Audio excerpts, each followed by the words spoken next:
Songs and Sit-Downs, featuring Owen Dara.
Songs and Sit-Downs, featuring Owen Dara.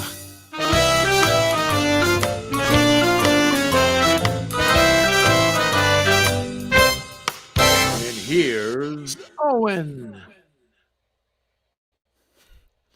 Good evening and welcome to Songs and Sit-Downs. This is our fourth edition on this Memorial Day, where we remember the fallen and we hope for a brighter future in which we're not divided, not so divided that it leads to the death of our fellow human beings. Little somber note to start on there, but you know, even in this time, the time when we're hearing the mantra, we're all in this together, it seems we're yet again divided. One of the latest debates is whether or not churches should be considered essential businesses, and I'm not going to comment on that because this is not a political show. But I will say that I like that one priest in Michigan. What he did over Easter, you might remember, he had his parishioners drive up with their Easter baskets, and from a safe social distance, he squirted them with a pistol filled with holy water. Well, there he is. This week has given rise to his prominence again, the prominence of Father Timothy Pelch, by way of an internet challenge that requires participants to Photoshop the good father wielding his holy pistol onto existing movie posters. And here's one example I came across over the weekend. As I said, I really like what the Padre is doing. Here he is in the good, the bad, and the Holy Spirit. And why not? It's a good idea, right? Shoot the parishioners with holy water. They don't get sick. They get blessed somewhat. But you know what? If he wants someone like me to start going back to Mass every Sunday, he's going to need to up his game. You know, he's going to start loading. He's going to have to start loading that thing with whiskey. Bless me, Father, for it's early Sunday morning, and I need some hair of the dog. I mean, with the pubs all closed, how cool would it be to go to church and get a literal shot of whiskey? So, if the Pope is watching, here's your chance to attract many of us back to the faith. Speaking of whiskey, we're going to go to Tennessee later in the program, Nashville, Tennessee, in fact. We're going to be hearing from a wonderful duo, the HawtThorns. They're such great musicians. They're so great together. We did a sound check earlier, and I'm so looking forward to hearing them play. Rolling Stone Country said of this band shortly after their formation that they were already a leading light in LA's independent country music scene. Stellar reviews from different parts of the world. BBC Ulster, my part of the world or close to it, said that this band, are you ready for this? Has proper songs, proper performances, and great songwriting. What a stellar review.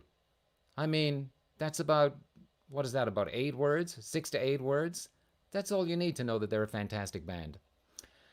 And before that, I'm going to talk to Steve Czarnecki. He's a very interesting guy whose experience in the entertainment industry is far wide and varied, from being creative content producer at Disney. He's interviewed countless celebrities in film and TV, as well as in the music industry, and he's consistently creating high quality and engaging content online. So we look forward to chatting to both of those stellar guests that are going to be joining us during the program. But first, let's cut to our fearless leaders over there in HQ in Van Nuys. This is Dolly and JJ. Well, hello, Dolly and JJ. How are you? Well, I guess I could throw my voice and answer for them. We're very well, Owen. Well, we're Thank doing you. quite good. Oh, good. It was Okay, nice to muted. hear you. Yeah. I was chatting. Do you now have a grand piano in your backyard? Yeah. The green screen is amazing. Oh, wow. You know, even with my ability, I could probably play that thing. I I think you could probably could. play that thing as well as you could play it right now, JJ. We'll have to hear that. Yeah, that's right. Well, no, We why do why have. don't you try? So, okay, so you first. I was just gonna say we do have a grand piano, but it's in a very much Oh, smaller hang place on. No, than no, that. no. Now it's my turn.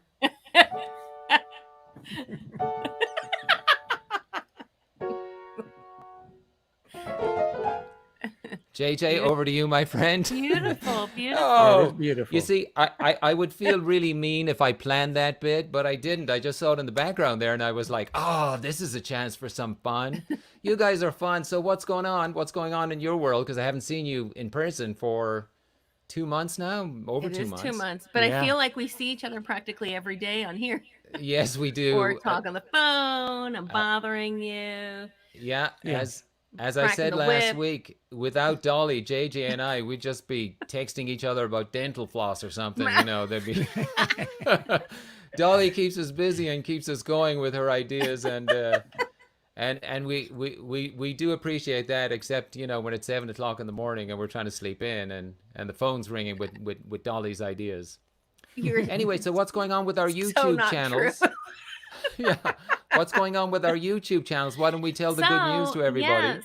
Hey, everybody. First off, thank you so much for helping both Divine Rebel Music and Owen Dara get to over 100. Now we have a new goal and a new challenge for our troops, for all you folks out there who are so kind to support us.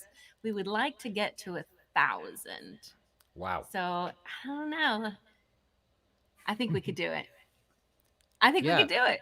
because with 1,000, then we can actually start monetizing it, That's and right. we could actually put ads up there, and they would pay us, so we wouldn't have to keep hassling people for tips. But in the meantime, I guess we have to put up the tip jar. It's just what we do week after week.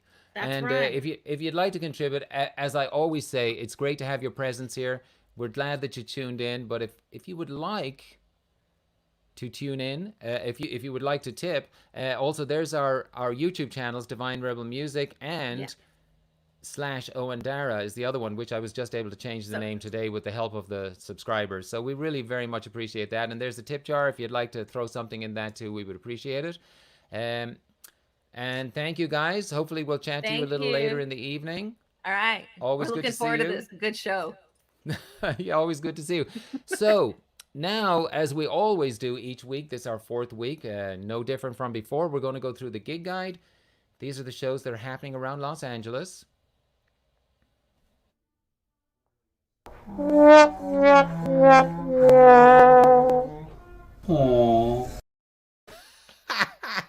Okay. I had not seen that video. So there's one gig of one guy somewhere that looks like an office space playing the trombone. That's all that's happening. But of course, there's a lot of Facebook Live shows, so look out for those. And we'll be talking about those later in the show. We'll let you know what's going on. But now we're going to cut to one of our favorite segments. We always put this up early because it's positive by a very positive person. I should know. I live with her. This is On the Upside with Jessica Lancaster.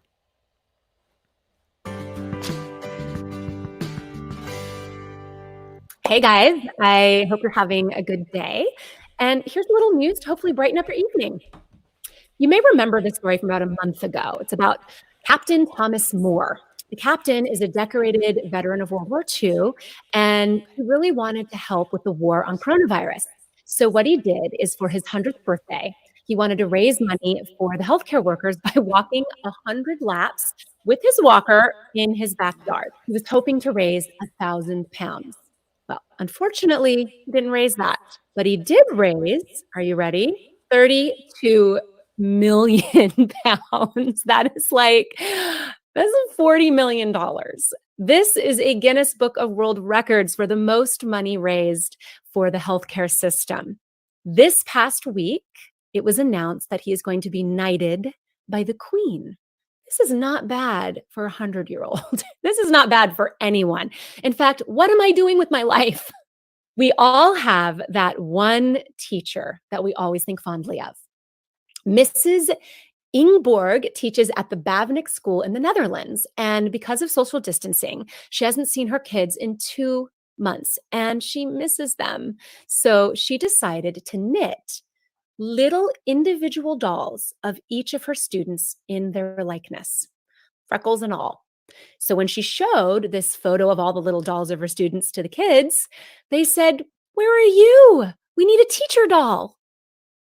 So she then knitted herself as well. She's planning on giving the kids their individual dolls when she gets back to school with them. Teachers really are the best, aren't they? I think all you parents out there who are homeschooling are really starting to realize how underappreciated some of these teachers might be. Not everyone is into dolls, but if you're into trucks, you are really going to love this next one. I mean, what a dream come true for these two little tykes to have a digger truck come right up to them and play.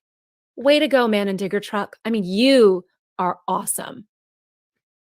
Speaking of construction workers, don't you hate it when those like orange cones get knocked over?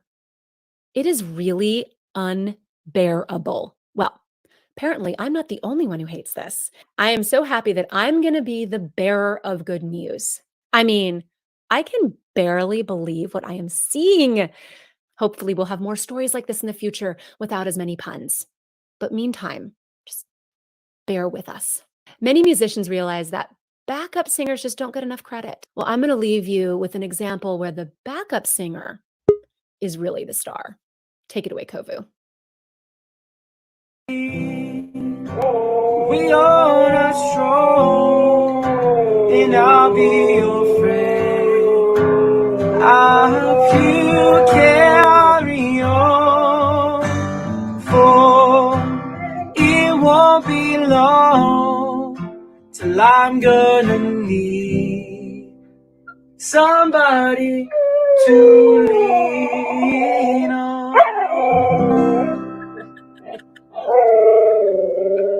Oh my God, so cute. So if you have any good news that you would like to share with us, please do, so I can just spread some of that joy around. But now it is time for the weather with Strudel. Strudel, take it away. Hey, Strudel, what are you doing? That's my sock. You know what? You're going to be late for the weather. Let's go outside. Hi, I'm Strudel, and I can sing too. I am just as good of a singer as a husky dog. So I'm gonna sing the weather today. I'm the weather dog. It's a pretty day. There's lots of fluffy clouds. They're fluffy just like me. See, I told you. I'm very talented.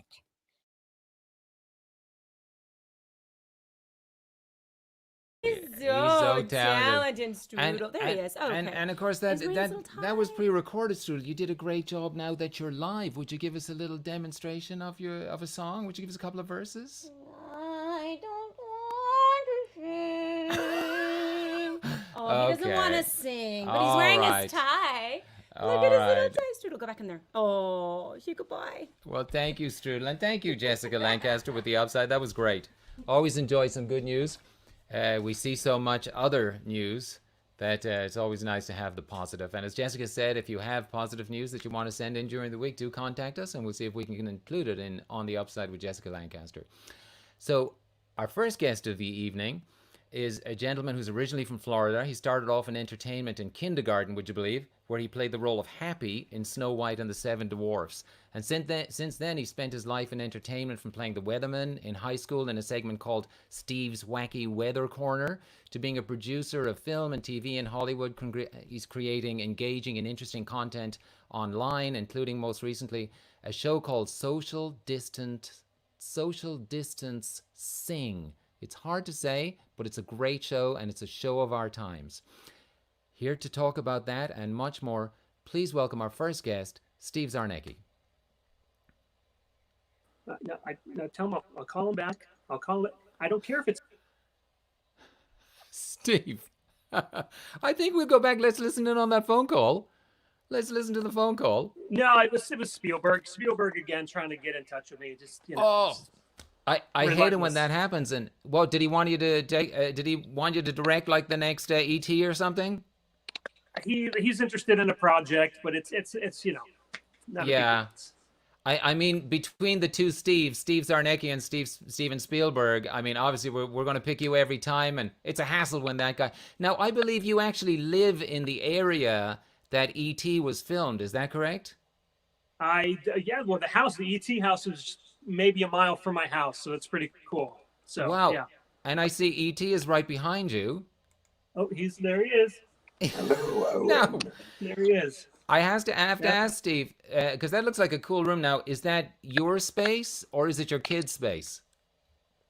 I'd say my space, but it's kind of the corner right now where my entire office was a collection of props and toys and collectibles. But we started packing up for a move, but then the whole pandemic happened and we halted our move. So this is one little nook that I kind of kept of things because my kids do movie-related videos. I do some stuff. So this is just kind of the nook right now. So. Right. And I guess being a dad of 4 children, the more kids you have, the further you get pushed into the corner, right? That's it. That's pretty much it. Yeah. Yeah. Now, you started off your career in your native Florida, and was it with your brother Rob that you started a show?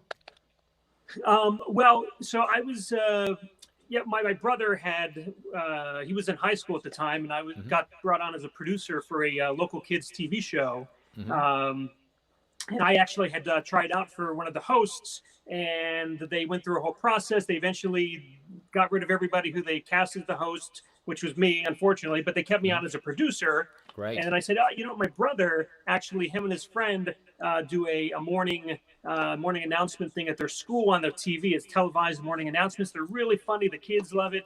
So I brought the tape to them, and they looked at it, and they said, "This is great. We love it. Let's cast him." So Wow. he was 17 years old, and he got his first start as a TV show host. So Well, and that was your neat. start as a producer that led into more producing work, right? That was. Well, I mean, I was producing a morning radio show, a local, like those breakfast morning zoo kind of shows. And the executive producer of the show had come on our show to talk about this new local TV network and a kids show, and that's where I found out about it. So, but I went from radio producing to TV producing, and I haven't looked back. Right, but you've also been a host too over the years. I mean, didn't you interview musical acts like Slash? I saw a photo online of you with Slash, and I think Usher, like a very young Usher. A very young Usher. Yeah, well, when I worked in radio, I did a lot of remotes and a lot of things where I would go and I would interview. Yeah, there I am. So I used to do interviews. O.J. Simpson. Oh wow, and Slash and musical acts. Yeah, all kinds of just different acts when they would come to town, or if we were doing something as part of an event that we were a part of or invited to, I'd go out and record these. And for radio, then the next day we would play the interviews back over the air. So that was always fun. Right, and you guys gave first airing to people like NSYNC and Britney Spears, Backstreet Boys. I mean, they were. Yeah. On the kids' TV show, we had Britney Spears. It was one of her very first televised things that she did. It was actually before her album dropped. She was doing some very early pre-release for Baby One More Time, and she was on her kid show. I think she was 15 at the time. So wow, that is crazy to even think that. I think how old we must be now. If you think back, you were working as a producer when Britney Spears was 15. Let's not go into that, my friend. I want to ask you too, as a producer. Now, I admire your skills as a producer because I see the stuff that you do over the years. And one of the things that impressed me, and I want to ask you about this, anybody who wants to get their wedding actually paid for and the best videography, how many cameras did you have at your wedding? First of all, was it like 12 or something? It was 8, and one of those 8s was a giant jib arm. So okay, Oh wow! And there Yeah, it is. There's your lovely wife that was pretty Rebecca and pretty great. and your crew. Now, for our viewers, I would love to hear the story of this, Steve. Well, so I met my wife online on Match.com, and we were together for just about a year. And actually on our year anniversary, I proposed, and we didn't expect that we planned like a wedding maybe towards the fall, towards the end of the year. We figured we'd give ourselves time, and I proposed in January. Well, about a month later, I was approached by a friend who was producing a show, and she said, "Hey, we're casting for couples who want to get married on TV, and I heard you just got engaged. Congratulations. Would you like to try out?" And I'm like, "Sure. When are you shooting?" They're like, "April." I'm like, "That's 6 months before we even plan on getting married." But Wow. but we auditioned. They loved us, and we got on this show called Wedding Altered, which was on the Style Network, and they paid for our wedding. So we got this. I mean, we were committed enough. We loved each other enough. We realized this is who we want to be with. So, we had a real short engagement, 4 months engagement, and then we were married. So Wow, going on that's the way 15 to do years it. almost. Wow, congratulations. Well, people spend so much on their weddings. That's the great way of doing it. And then you have it basically archived in a TV show that you can It was look crazy. back on. It was crazy. You have the best Yeah, wedding at the end video. of the show, they gave me all 8 cameras, and Wow. I ended up putting a really long extended edit of my wedding together. It's pretty neat. So you have the best wedding video, and it cost you nothing. And also that space is where they filmed The Bachelor, right? Absolutely, yeah. It wasn't at the time. It wasn't. We got there, and it was very bare bones. The day before and the day of the wedding, they were bringing in plants and things, and part of it was a construction site. They still were kind of I had to hide things, but it was in Agora Hills. And about a year later, the ABC went there and said, "Wow, we love this," and I think it's been the home of the Bachelor and Bachelorette ever since. Wow. And tell me, so I know you're obviously an ET fan and a Star Wars fan by what I can see around you there, but you're also involved. Are you one of the representatives of the Back to the Future fan club? So backtothefuture.com, which is the official website for anything kind of related to Back to the Future, anything in the universe. And it's sanctioned and approved by Bob Gale and Robert Zemeckis, the co-writers and creators of the Back to the Future world.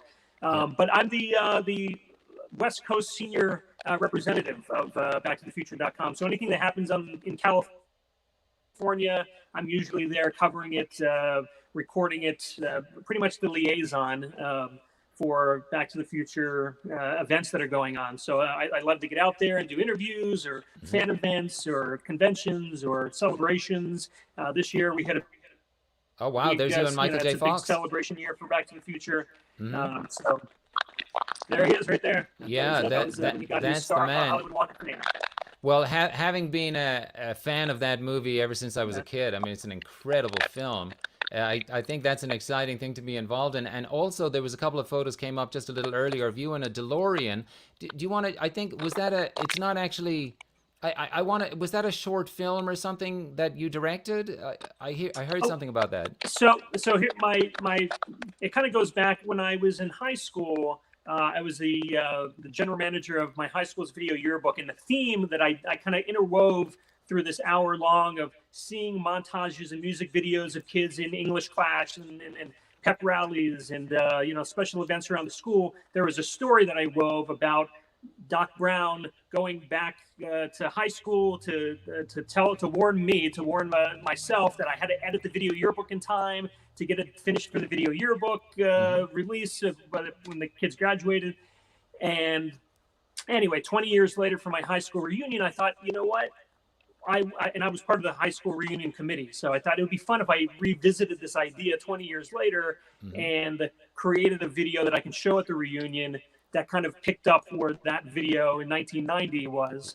Wow. And I staged this event. I had a friend who had a DeLorean. I did a lot of Doc Brown impressions over the years. So I had a Doc Brown costume, a Marty costume.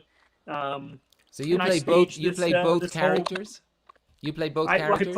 I played myself. Me now. I played Doc Brown, and I played the younger 1990 version of myself. So I think I had some facial hair here.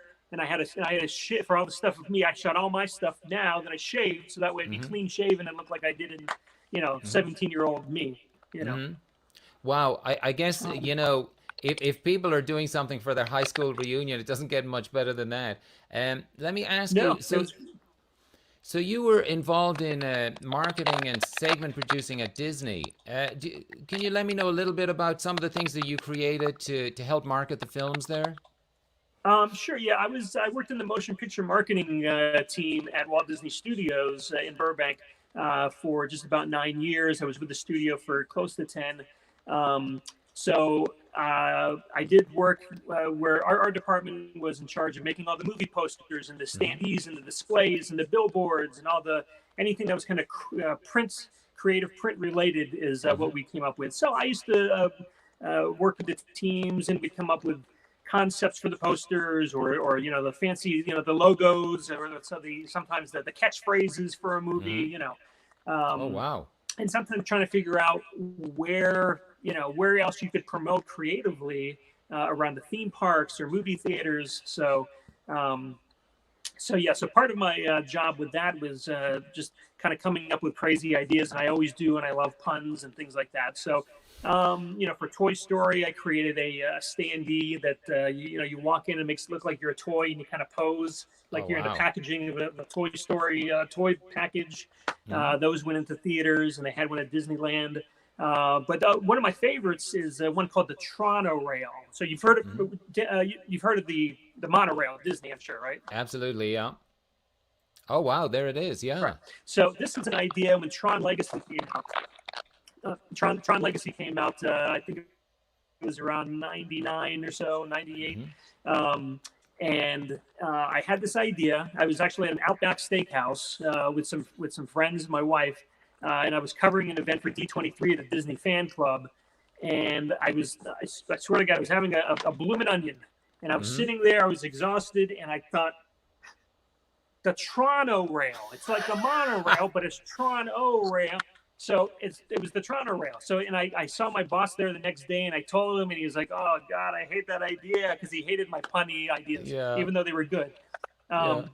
So the idea was basically to wrap the monorail to make it look like it was a light cycle from the movie Tron. So they get on and got the big stream of light behind it. So, and then we reversed it. We had the good guys on one side, the bad guys on the other. So either which way that the Toronto Rail went, you could see it, and that was pretty neat. And that was one of it kind of brought back this resurgence of decorating the monorails, and they've been doing it ever since. I've created some other ideas that they used with since I've left Disney, but they've been doing it all the time. Every time you look at a monorail now, it's got some kind of a wrap or character design or something on it. But it was really neat. They made a toy out of it. They made a collectible pin. It was pretty neat. It was great. So you're responsible for all that. I mean, whoever would have thought that your love of puns would pay off in that way? I know probably as a dad, it's a great asset to have all those puns. But so did you enjoy Jessica's on the Upside earlier with all the bear puns? Say that again.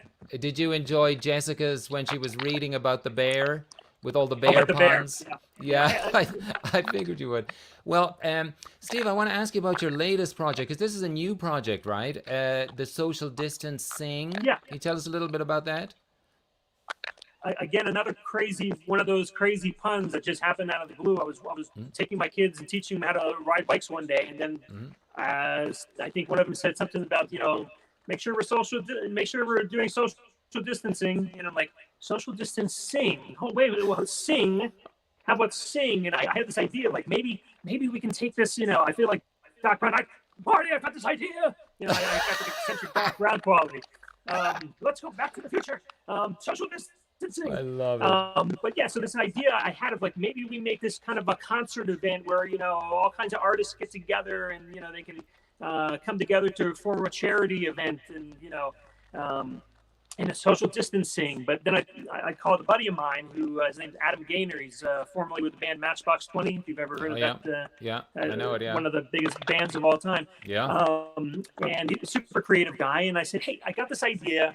What do you think? And he's like, there's a lot of these, musical shows that are going on and charity things. Let's think about it. Let's try to retailer it. So we sat on it for about a week and kind of threw some ideas around, and finally we thought, hey, what about a variety show? I mean, there's I'm starting to see at this point, a month and a half or so ago, people were kind of now starting to put on from home. They were making videos and parodies about the coronavirus and COVID and quarantine. And I thought we can get a bunch of these people and have them create custom stuff and songs and musical acts and puppets and magic and spoken word and poetry and all of that.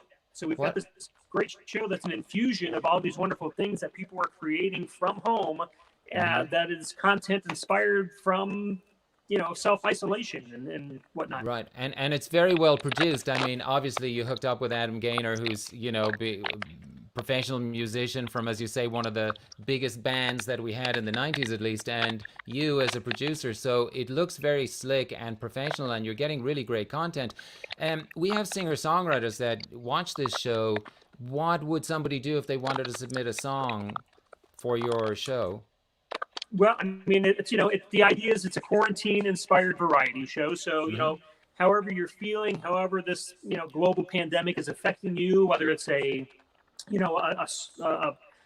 ballad, or maybe it's a funny skit, or some kind of a song that's a funny little ditty that you want to play or sing about.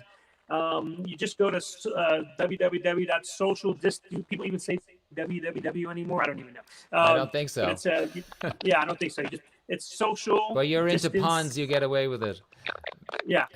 Social distance, the word, and then sing, S-I-N-G, socialdistancing.com. There's a submissions tab. You can just click on that, and that'll take you, just give you the information. But ideally, just looking for, our show has 60 to 90 second little quick pieces of content. And we have a great host, Natalie Lander, who she's a fantastic actress, voice animation artist, singer.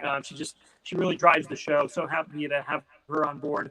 And it's a lot of fun. We're having a good time. And the idea is just, it's a form of escapism, just to get people to laugh and be positive. And, we're going through a crazy thing right now. So anything that we can to just kind of, bring some levity to it all. That's what it's all about.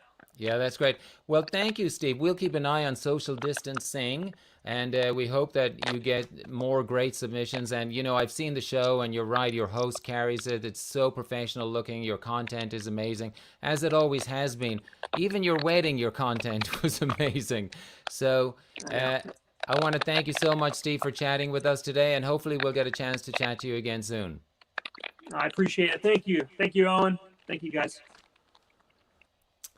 Well, that's Steve Czarnecki. What a great guy, and what an interesting career that he has had, and he continues to have. His kids must be so excited to have him as a dad, working for Disney and creating all these fun things, and living down the block from where E.T. was filmed. Thank you again, Steve, for chatting to us today. And now we're going to go to our resident expert, JJ Shock, with a new video.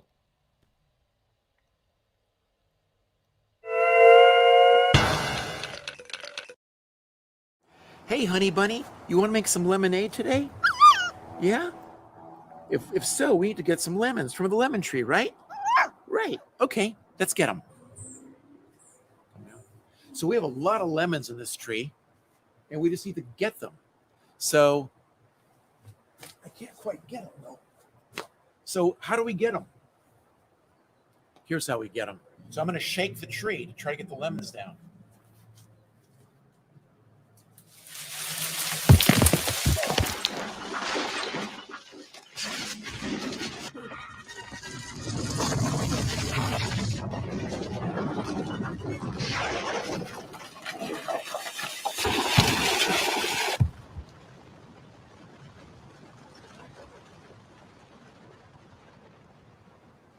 Ready, honey bunny?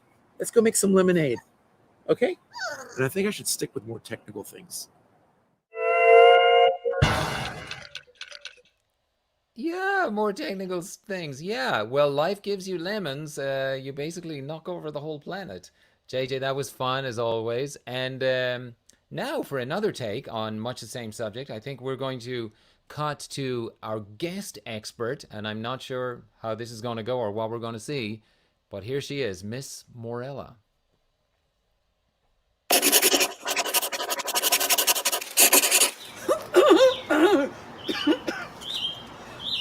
Thank you, Owen. I hear the topic today is lemons or lemon trees, and lemon, you may or may not know, is from the genus Citrus limon. Citrus limon. Limon reminds me, of course, of that fabulous modern dancer of many years ago, Jose Limon, a student of Doris Humphrey, whose whole technique was based on falling and rising, falling and recovery, something that I love. But let's get back to lemons. I hear that someone said that the way to get lemons from a tree is to shake the tree, vigorously shake the tree. I want you to know that I think that's way too violent for the fruit. I would like to suggest something a little more simple. Use a lemon plucker. Yes, that's the technical name for this. I got this from my neighbor's garage. He'd been plucking lemons for 100 years. All you do is you take it in your hands, you slip this around the stems of the lemon and you pull. And then you go up again and pull. Just like Jose Limon. Rise and fall. Rise and fall. Use this technique and you'll never fail in getting lemons from a tree. Because remember, you don't want to be a lemon ducker.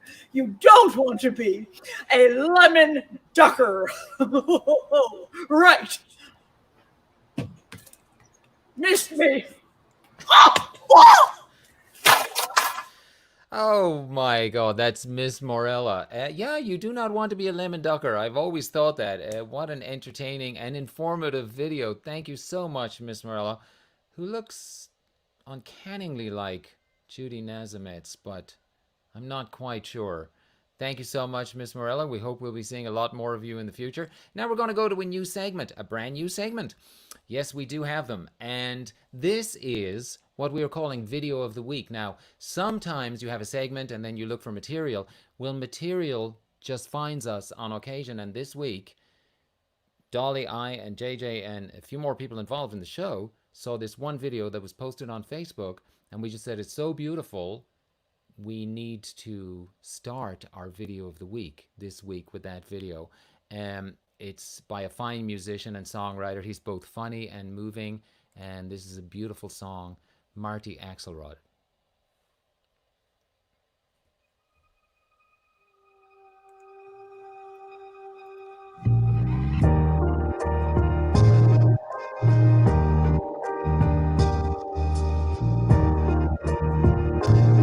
The choir pours its coffee breath into the rehearsal hall.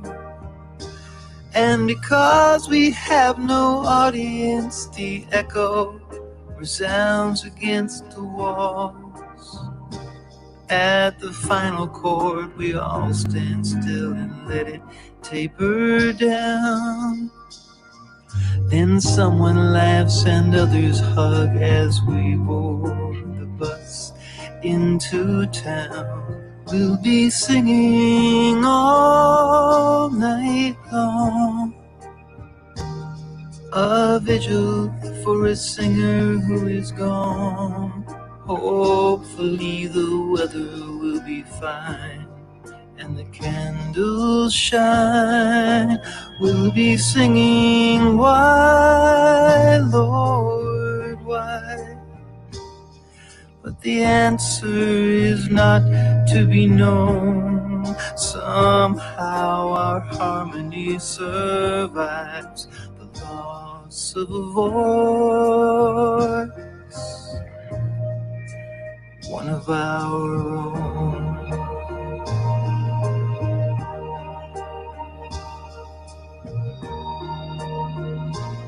The choir voted long ago to let time take its toll. So when an alto or a tenor leaves, we have one less of those.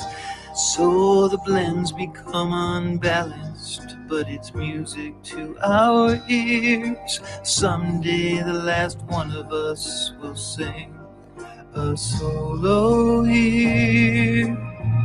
We're singing all night long, a vigil for a singer who is gone. Luckily the weather is fine and the candles shine. We're singing, why, Lord, why? But the answer is not to be known. Our harmony rises to the sky to join with the voice of one of our own.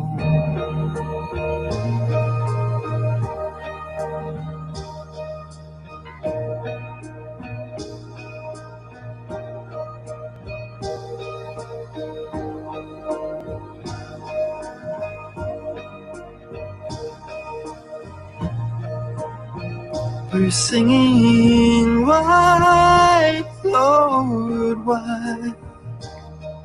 But the answer is not to be known.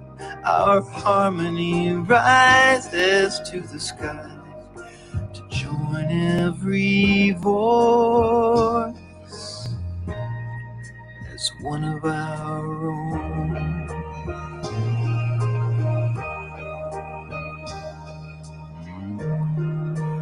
One of our own.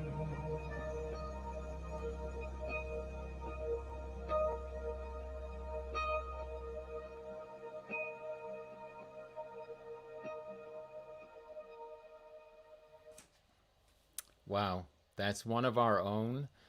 The line in a choir and line in a song called "The Choir" by Marty Axelrod, who is also a member of the Tall Man Group, along with Ed Tree and Severin Brown and some other great singer-songwriters around LA.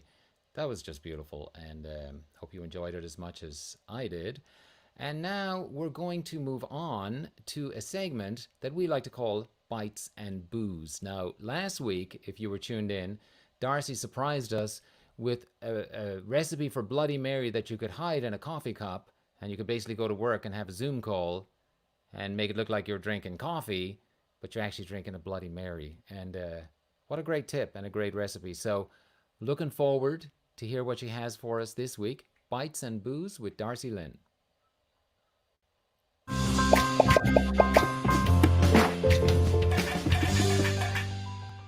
Just like any fine wine, cheese, or woman, the banana gets better with age. A banana that's beyond its prime can be used for a plethora of baked goods, like banana bread or pancakes or muffins.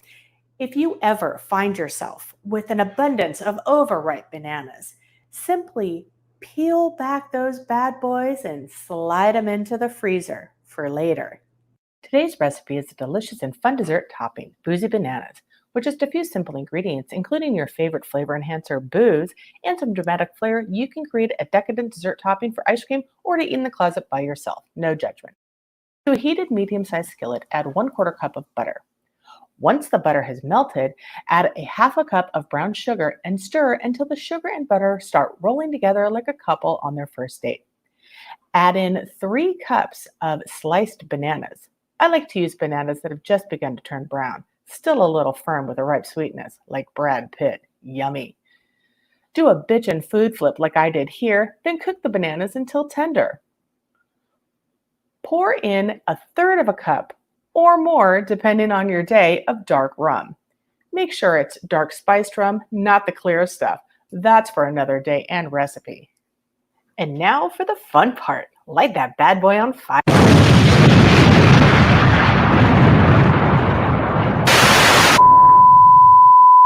Once the fire is out, simply spoon the bananas over your favorite ice cream, and your friends will have a dessert that they will talk about again and again.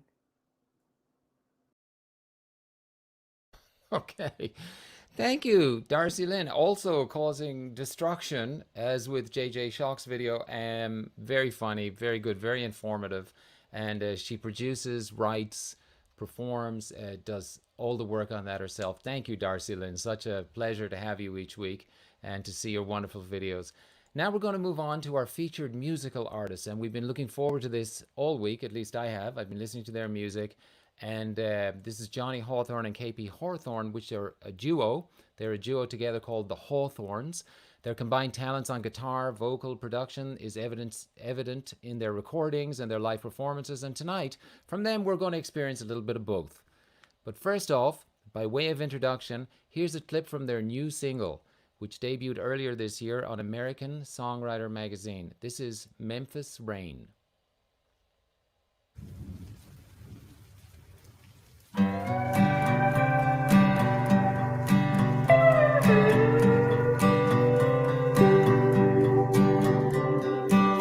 Her silken leather jacket was heavy as the pain in the Memphis rain. In the Memphis rain. Diamond drops are sparkling on the zipper and chain. In the Memphis rain. In the Memphis rain.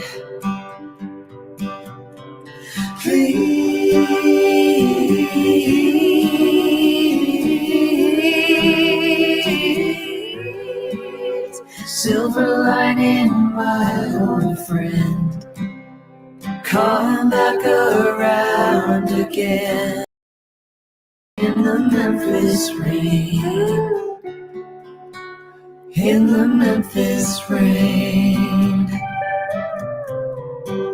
His CB 750 has taken her away. In the Memphis rain. In the Memphis rain. That motorcycle madman has led her heart astray. In the Memphis rain. In the Memphis rain.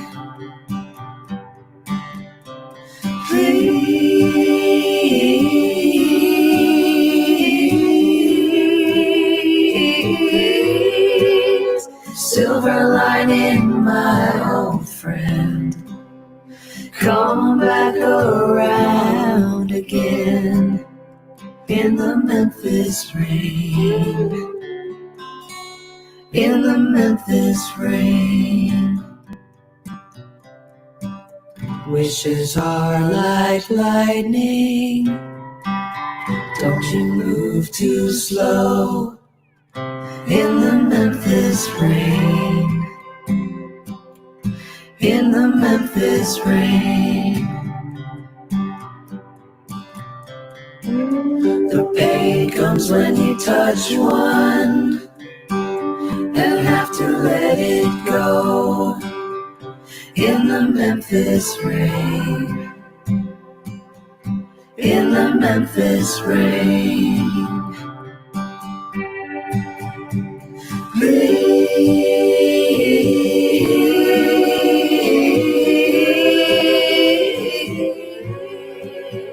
silver lining, my old friend, come back around again. In the Memphis rain. In the Memphis rain. In the Memphis rain. In the Memphis rain.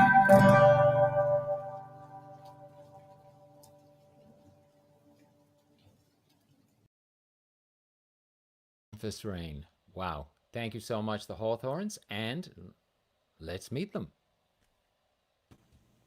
Hey there. Hi. Hi there, KP and Johnny. How are you? Good. Can you see us? I can see you, yeah. Okay, How are things out there in Nashville? Well, Well, it was a hot one today, but it's been pretty peaceful and beautiful, and it's spring, and it's just pretty wonderful here. So we're happy to be holding out here right now. Good. I guess a good time to be in the South. And by the way, you probably don't know that I know this, but you just had an anniversary recently. Is that correct? How does that get out there? I don't know. I don't know. I find everyone. things. I find things. Yes. We Well, did. Thank you. Yeah, 3 years. We got married at a gig. It Uh-huh. was kind of a surprise. We had all of our friends come. We went up to wine country in Southern California, and we had a gig, a show with my band and his band and another friend's band, and we got married on stage, and it was a lot of laughs. Wow, that's great. That's the best way to have a wedding. But we talked to Steve earlier, and he got his wedding paid for basically by a network television channel, and you just hosted a gig, and everybody came to see you play. They Great. paid money. I want to ask you guys, sorry to interrupt, do you mind turning your mic up a little? I think we need more volume. Alrighty. Yeah. Yeah, I'm getting a message from HQ, you know, so we'll all be in trouble if we don't, we'll be in trouble with Hang Dolly on and one JJ. second, She'll call we're- me at 4 in the morning instead of 5. I'm How's just that? kidding, Is of course. that better, of course we don't. headquarters? I think that's better. How are you feeling there, Dolly? You like that? I like it. Checking. I like it. Okay. It sounds good to me. Memphis Rain's a great choice of song. You guys, I think, and it's just maybe the monitors that I have, but it seems to me you just have acoustic and slide guitar. Do you have a low end on that even? Nope, it's just acoustic guitar and a slide Wow. guitar and a bunch of our vocals piled up on top of themselves. Yeah, because they're building those harmonies. I turn it up a little bit more, Johnny, if you don't mind. Yeah, thanks, buddy. I just want to talk to your wife a little longer. That's why, really. But you know what's interesting is because I listened to it a couple of times and I watched the video. It is absolutely beautiful, and I didn't miss the band. You know, but then I thought, well, rather than look like an idiot, I better listen to the instruments that are there. And as I said, all I could hear was acoustic and slide, but that's all you needed with those harmonies built up. Yeah, I mean, that's an Aaron Lee Tasjan song, and his version of it is the whole band, and it's just a Yeah. beautiful thing. But we've always loved that song, and we love him as a songwriter, and we just thought it would be a really beautiful, tender thing to do. And then you can really showcase those harmonies. Yeah, and you're also showing your musician buddies that you don't need them anymore. You know what I mean? Well, You guys I are don't know fine by about yourself. Is that better with the volume? I think so. What do You you think? think, Dolly?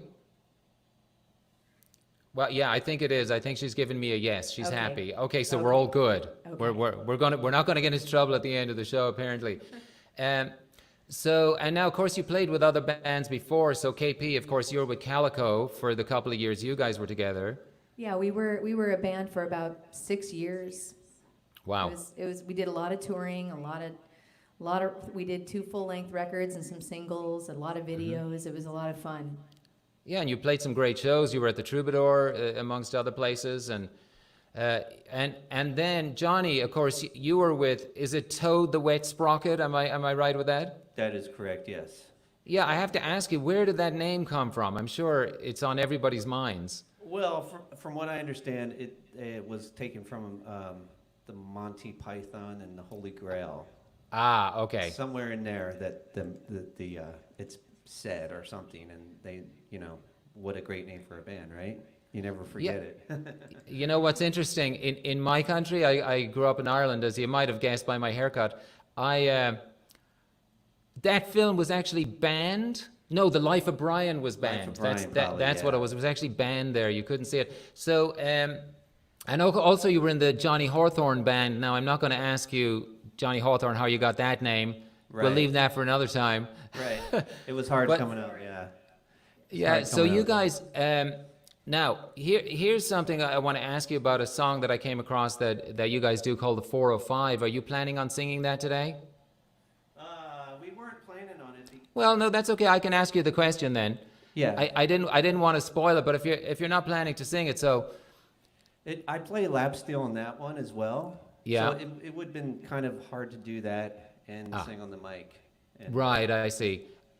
Yeah, I guess that's true. So I wanted to ask you, because it's about your meeting and your relationship, right? You met in LA, and were you in different parts of LA when you met? I was in the valley, or actually it's Burbank, so it's not really the valley. We call it behind the sign. Right. And then Johnny was on the west side in Venice. Yeah. And we met at, the good old cinema bar in Culver City. That's where we met. Oh, wow. And that song, I wrote it actually during those first few months of us being together and falling in love. And we did fall in love, right, Johnny? Yeah. Yeah. We did. Good. And I wrote that song about, that freeway. If that's the only thing you have that's against you, you got it pretty good. So that's what that song is. Well, it's one of those things that's amazing that you were able to write such a beautiful song, because the 405 generally, in me at least, conjures up expletives and anger, but you're conjuring up love and your dates but you. Oh, there you are. Look at that. That's actually, now this is a photo from your album cover, is that right? It's just from our website and our first promo shots that we did. Our friend Adrian Isom took a bunch of shots of us, and that was one of them. Yeah, I see. Doesn't Johnny look handsome?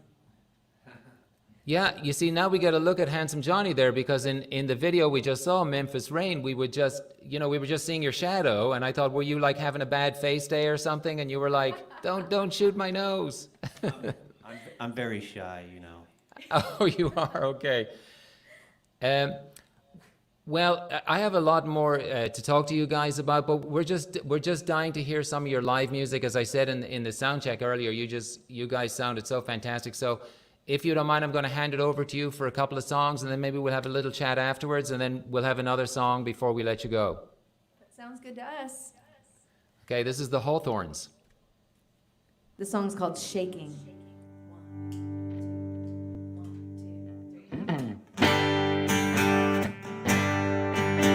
Our timing is always off.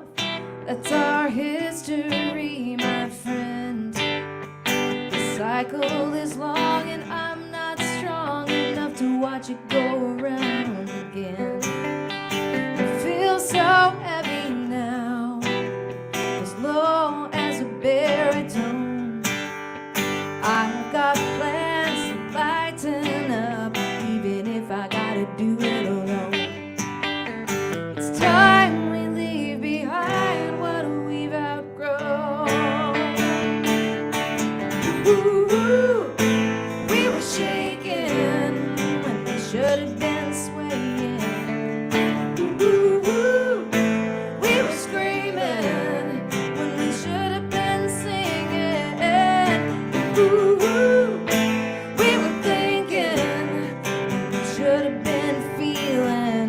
We were in the dark when we should have been in love. Remember when we met, playing clubs, raising hell. Up till the sun, what's done is done, and we can't unring that bell. Getting in my ride with a suitcase and a smile. It's time to face, I gotta put this place in the rear view for a while. To echo those mistakes is not my style. Ooh, we were shaking and we should have been swaying. Ooh, we were screaming when we should have been singing. Ooh, we were thinking when we should have been feeling. We were in the dark. We should have been in love.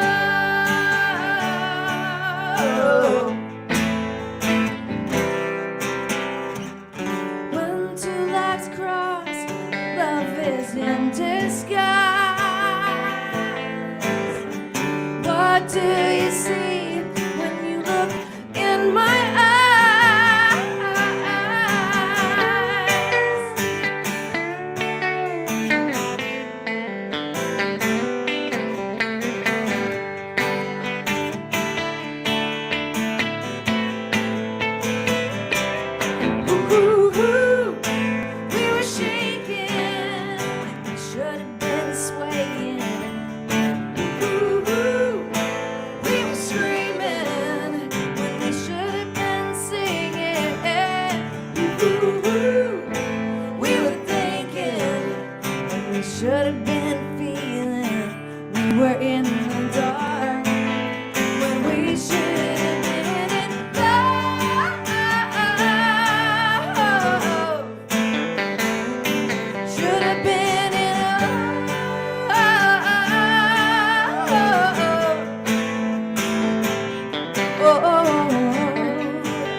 should have been enough.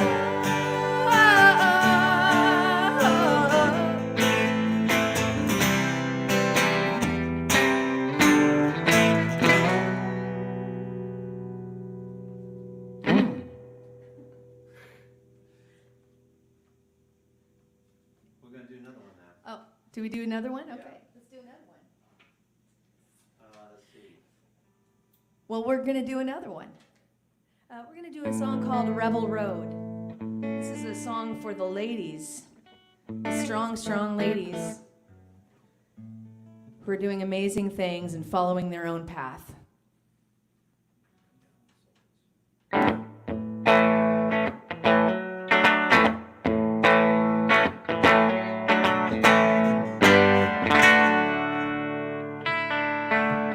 There she goes, she's leaving tonight. The signs were there, but nothing seemed right. The trail was overgrown, and the path is not her own. And it's time to get moving on.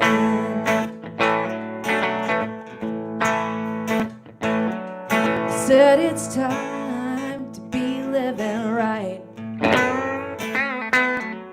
Queen of the desperados ain't no life.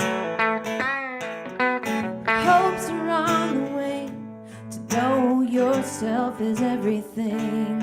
And her time had just begun.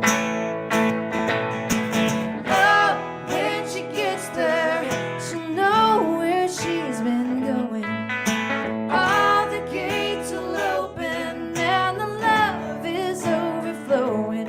There's a star within her eyes and a fever in her soul.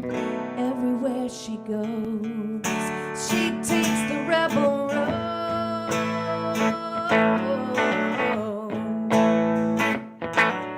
The strength inside is coming on. She's a dreamer, and her life is a song. Her wild heart will beat to its own rhythm, and it keeps her strong. She won't look back for long. Oh, when she gets there, she'll know where she's been going. All the gates will open and the love is overflowing. There's a storm within her eyes and a fever in her soul. Everywhere she goes, she takes the rebel road.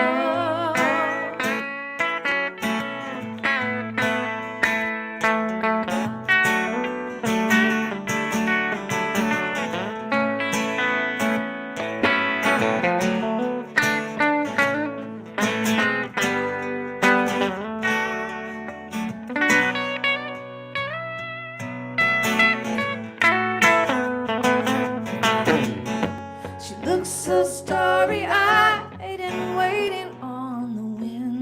But she don't need wings to fly, she's soaring in her head. There are reasons why we end up where we do until we stand up and begin.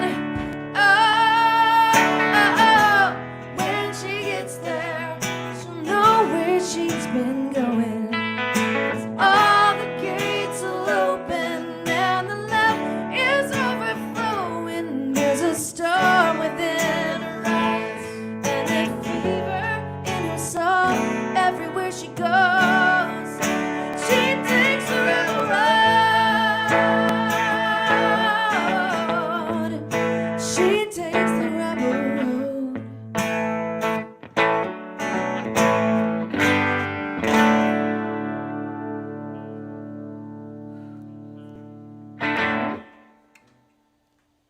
Wow, thank you guys. That was amazing. How does it sound? Okay. Yeah, it sounded great. Okay. Absolutely great. Now, Rolling Stone Country said of that song that it channels the warmth of your band's West Coast home, which leads me to the question, and they actually said that about your first song, Shaking. Leads me to the question, are you inspired by your surroundings? Is your songwriting different when you're in Nashville, say, as to when you're in LA? I mean, for me, it definitely is different. I feel like I've been a lot of places, so has Johnny. We've been all over the place, and everything affects you. Everything you're experiencing affects what comes out of you. So definitely here, this is a totally different place. It's smaller, but it's also bigger in a way. There's a lot more music friends here, and it's a different weather, and it's just a different vibe and different energy. In Southern California, and we're both I'm a native Californian. Johnny's been there for a long time, and it's a relaxed, beautiful thing in its own way. And then this is something different. So yeah, I mean, I feel like a little bit more serious here for some reason. Yeah, so the lighthearted California country sound basically comes from your environment, and even the name of Calico, the band, your ex-band, I mean, it's California Country actually in the band, right? That's right. Calico. You guys are such an interesting sound. You sound so great together. I wanted to ask you about Rebel Road. Is that also the title of your label? Am I right in saying that? So we had a production company I did with a couple of other people that I work with, that we kind of shifted now to another thing called Mule Kick, which is focused on the Palomino Club. It's a whole big thing. You can follow it, Mule Kick Productions on Facebook. But Rebel Road was kind of inspired by the lack of the presence of women in live concerts, mostly. We kind of wanted to make a festival and make it even, or at least kind of even. Yes. And then we just started, it becomes a community after a while. It just, quickly becomes a community. Once you start something like that and other females see what you're doing, they latch on pretty quickly. And also it's such a good thing to move forward, because there are so many incredible female artists that we don't see enough of, Yeah, in Los Angeles, there's, all my friends, beautiful musicians and great songwriters and great performers. And I have to ask you, Johnny, do you describe yourself, and correct me on this, that you're a guitar player like all day long? Is that a good description? Yeah, especially nowadays with the stay-at-home orders, Yeah. But no, I've done it for years, and I also do writing for television, stuff like that. So it's important that that I practice and do explore other styles and things like that. So I try to play as much as possible. Yeah. And I noticed that guitar. I have to ask you, what kind of guitar is that? I was trying to pick it up on the video when I saw you playing that, I think, on Shaking. Yeah. Good eye there. Good eye. So this is it's a guitar made by a company called Exotic, and they're based in Southern California. And it's basically a Telecaster style guitar. That's what I figured, but it didn't look like a Tele. No, it's got a couple things different on it. It's got a flame maple roasted neck, and then the pickups are hand wound, and it's all made in Van Nuys, California. Wow, and I can see some of the wood coming through. So you are a guitar player all day long. Yes. I love it. It's definitely been used a lot. Yeah. And KP, I have a question for you, and you might not like it, but we're live, so we can't edit it out. So here's my lead into the question. Are you in fact left-handed? I am left-handed, and so is Johnny HawtHorn left-handed. Interesting. So you found each other, and you're both left-handed. We are, but we both play guitar right-handed. We're just, because we're using the computer, it looks like we're both left-handed. No, you're actually playing right-handed, and this is the bone of contention that I have, because as I said, you're not going to like this, but here it is. I'm going to say my piece, because I'm a left-handed guitarist, and I play left-handed, and other left-handed people who took up the guitar basically, they betrayed me. So now I can't get left-handed guitars anywhere because so many people went right-handed. It's just, I just have to bring that up. And I contend that guitar is a left-handed skill. because this is your left hand, and this is doing a lot of the, you know, heavy lifting right here. Yes, okay. I'll accept your argument somewhat, but there's more to say on this, but I'm going to let you go. I just know you're left-handed because I saw in the video you were at the piano and you were writing some score with your left hand, and I was like, aha! She's one of the people who betrayed me and my kind. Right. I didn't mean to betray anyone. I just, you know, I know. nobody told me we were. I'm allowed just to giving play you a it hard either. time. You know, honestly, I'm jealous because I was never told that my life would be so hard if I actually continued to play left-handed guitar when I was a kid. If someone had told me, I would have switched to right-handed. So I'm just jealous. I'm giving you guys a hard time. It's all right. We can take it.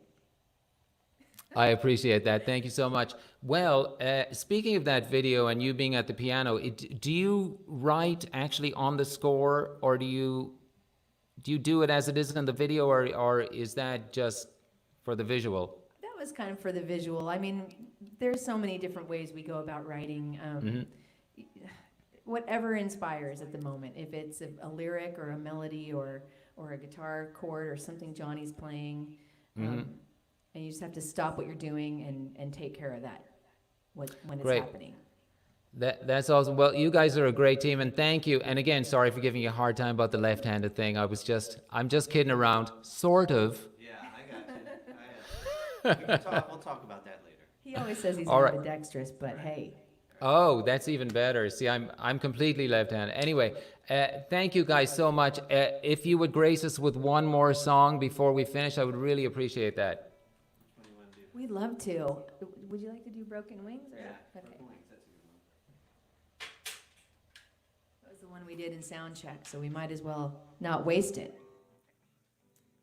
1, 2, 1, 2,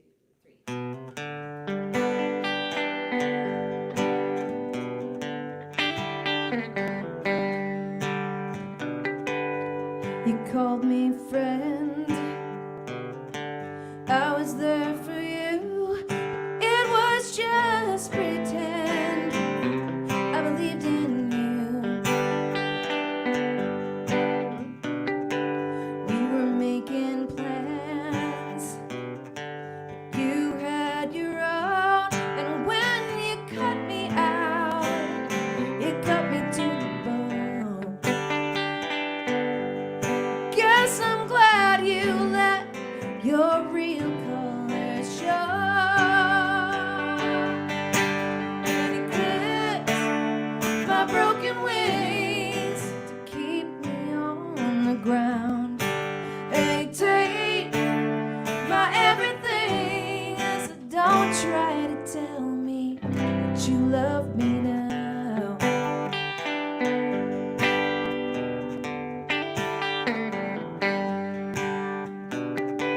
With your sleight of hand and your best shell game, you had them all believing I was the one to blame. Now the makeup's off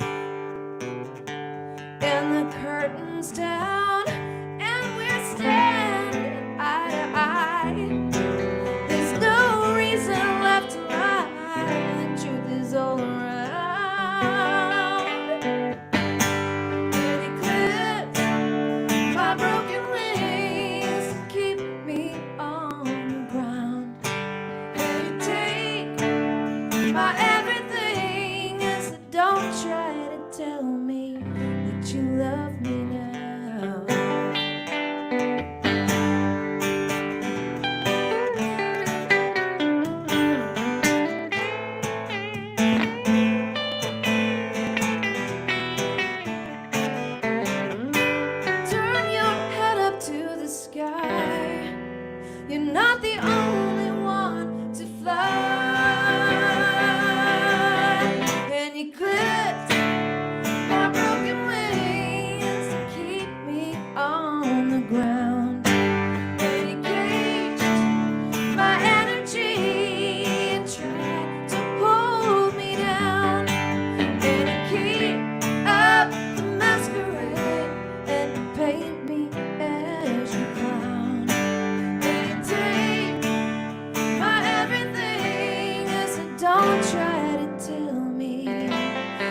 Wow, thank you. You know, Dolly said to me earlier, she said, I'm hoping they'll play Broken Wings.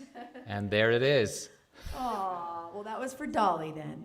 Okay, well, what about the rest of us will just go home then. I appreciate that, KP and Johnny. I can't win here, so. I know, I'm just kidding. Well, you know, anytime I see you in the future, this left-handed thing is going to be an issue because I'll be there lugging around my guitar that I can't play anybody else's. So Just show us some left-handed chords. I should. Let's do it. When are you guys coming back to California? Well, when they decide to open it up, maybe. Yeah. Yeah. It's just, we have a tiny little apartment there, so it's like, you know, not fun to hang out in. Yeah. Right. Yeah, I Nights get are it. So here. So you're doing well there in Nashville. It's good to hear, and we'll follow you guys online, and hopefully, we'll see you out here for some live shows when you come back. Sure. For sure. And thank you so much for having us on this very cool show. It was really fun. I wasn't sure what to expect, and we watched the whole way through, and it was very, very fun. Great. Well, it's just great to have you guys. We really appreciate it, and the songs are beautiful. You sound great. I'm glad that the sound all worked out for us. And we will check out for you have some Facebook Live shows coming up? Yeah, just follow us on Facebook if you don't mind, everybody. The HawtThorns, there's 2 T's in it, the HawtThorns music. And all of our live streams going to be posted up there, so. And we can check your website on the HawtThorns.com, is that correct? That's right. Okay, great. Well, we'll keep track of you, and we look forward to seeing you back in California one of these days, hopefully before too long. Yeah, and so. Thank you, KP and Johnny, for being with us tonight. It was really a pleasure. Thanks, Owen. Thanks a lot. Wow, the HawtThorns.